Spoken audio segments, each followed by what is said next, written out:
Bismillahirrahmanirrahim. Özik izin son topic şu yazı nav şu क्या types of marriage. Types of marriage which was आज क्या चाहिए types. As a universal social institution, marriage is found to exist in all societies and at all stages of development. दपन यस हसा marriage यह universal social institution लबन यह social institution ठीक समाजी institution. Marriage is found to exist in all societies. Yes हसा marriage यह हसा यवन लबन सारे कत सोसाइटी मज यम ते सोसाइटी तुम मज लबन क्या marriage. All stage of development. Types forms of marriages vary from society to society. Yus zan वुचो यस हसा टाइप्स यमिक फॉर्म्स तमिक मैरिजिक तम हसा गन vary from society to society छा ठीक यमिक टाइप्स तम गसन वेरी तो पत क्या वन types forms of marriage in different communities societies and cultural groups दपन यम हसा टाइप्स यम हसा different community मज different society मज and cultural groups छा ठीक गो अलग अलग सोसाइटी मज अलग अलग क्या मैरिजेस अलग अलग तौर तरीक marriage करनुक according to their custom practice and systems of thoughts अगर वुचो इस हसा कस्टम या प्रैक्टिस या सिस्टम यह तुहद thought in some societies yim te societies marriage is a religious sacrament where in others it is social contract dapan in some societies dapan kya societies yiman maz marriage kya religious sacrament yus ak religious sacrament yivan kya maz chhati or where in others it is a local contract दपन यह हसा क्या adding society मज क्या local contract छा ठीक तो इम गोडनुक type इस नाव दिवन क्या monogamy monogamy is a form of marriage in which one man marries the woman. It is most common form of the marriage found in societies around the world. Monogamy गोडनुक type कमुक मैरिजुक टाइपन हुंद अत मज लबन द मोनोगैमी हसा सह form of marriage in which one man जन मैरी करन कमिस द वुमेन अकिस वुमेन सत it is most common form of the marriage यह most common form of marriage लबन कत इन सोसाइटी मज छा ठीक अराउंड द वर्ल्डस मज पूरे दुनिया मज कैंसन सोसाइटी मज कैंसन समाज तत लबन क्या तत लबन अख महनू कर खानदर कमिस अकिस लड़ीज सत the marriage found in societies around the world युस हसा मैरिज कर लबन कत सोसाइटी मज तमाम अराउंड वर्ल्डस मज monogamy is universally practicised providing martial opportunity and satisfaction to all the individuals. Monogamy universally practicise गो पूरे दुनिया मज प्रैक्टिसाइज क्या providing martial opportunity and satisfaction to all the individual खतर छा ठीक को यह मोनोगमी पूरे दुनिया मज लबन प्रैक्टिस ये मज क्या अपॉर्चुनिटी एंड सेटिस्फिकेशन अकिस इंडिविजुअल्स खतर तमाम इंडिविजुअल्स खतर सेटिस्फिकेशन मान it promotes love and affection between husband and wife यह क्या कर प्रमोट क्या लव मोहब्बत एंड अफेक्शन कमिस दरमियान यस हस्बैंड बे वाइफ दरमियान कर प्रमोट क्या मोहब्बत कर तिमन दोन दरमियान पैदा it contributes to family peace solidarity and happiness दपन कर कंट्रीब्यूट अख फैमिली अमनदार सोलिडरिटी एंड हैप्पीनेस गो खुशी कर तिमन मज पैदा तहज फैमिली छा ठीक monogamous marriage is stable and long lasting. It is free from conflicts that are commonly found in polyandrous and polygamous families. दपन इस हसा monogamous चीजन छ marriage छ यह stable मानना क्या यह वन मानना यह हसा छ stable and long lasting और यह छ ज्यादा टाइमस पोषण.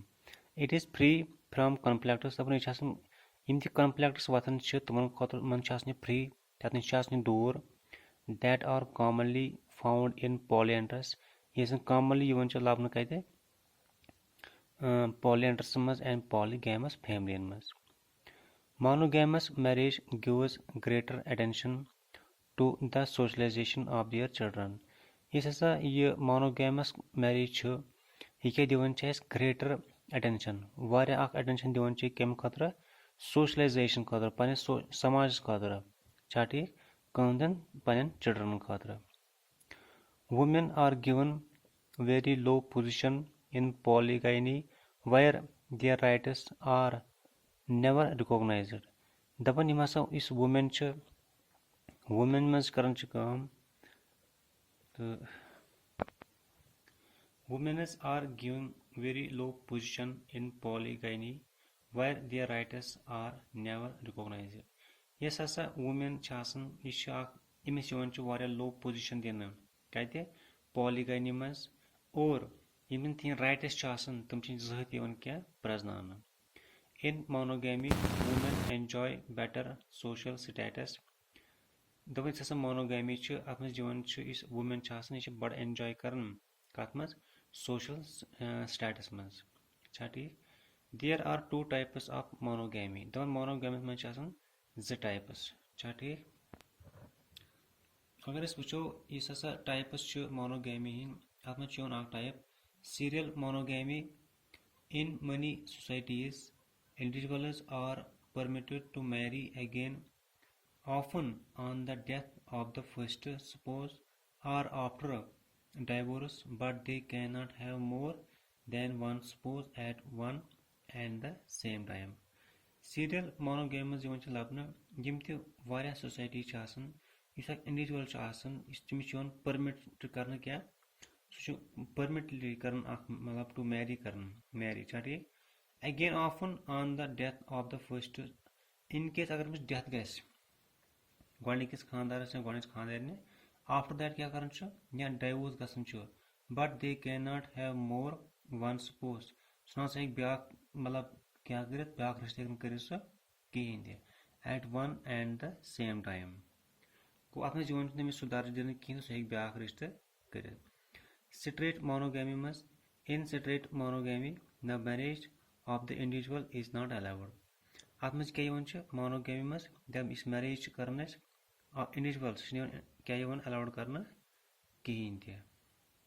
Now the marriage of the individual is not allowed. वह वुचो अस advantages of monogamy क्या छ दपन it is suitable for all societies and for all levels of people. दपन यह suitable यह आराम सारे सोसाइटी खतर for all levels of तमाम जो लेवल हम people खलक तमन खतर यवन वारिया असल साबित मानना. It provides better sex satisfaction to both husband and wife. अत मज यह प्रोवाइड करन अक better क्या sex satisfaction यवन अत मज दनवनी केमिस केमिस husbandस ते and wife it यवन छा ठीक. It promotes better understanding between the spouses. अत मज यह प्रमोट करन basically अत मज husband wife छ आसन तमन छ बड़ बेहतरीन पानो क्या understanding गसन. It minimize jealousy, hatred and quarrels in the family. तो अत मज minimize अत मज कम गसन क्या गसन छ jealousy मतलब कोई मतलब बादियों नफरत करें कोई लड़ाई करें तुम चाहते वारिया कम गसन कत मज इस monogamy marriage. It upholds gender equality and provides equal status to men and women. अत मज क्या करन छ काम अत मज जोन अस अत मज जोन छ जेंडर छ आसन मतलब इस मेल हस्बैंड छ आसन या वाइफ छ आसन अत मज छ दवने दिवन अकुई हो दर्जा अत मे दिवन मैनस सू दर्ज फीमेलस दिवन सू दर्ज दनवनी मिलान रेस्पेक्ट दनवनी मिलान छा ठीक अगो states it provides stable sex life and stable family life इस मोनोगैमी फैमिली या मैरिज अत दनवनी क्या सेक्स लाइफ तो असल आसान और इस क्या स्टेबल फैमिली लाइफ तो बड़ बेहतरीन गो पाने बोज ते ठीक और फैमिली सत ठीक Children are taken proper care by parents.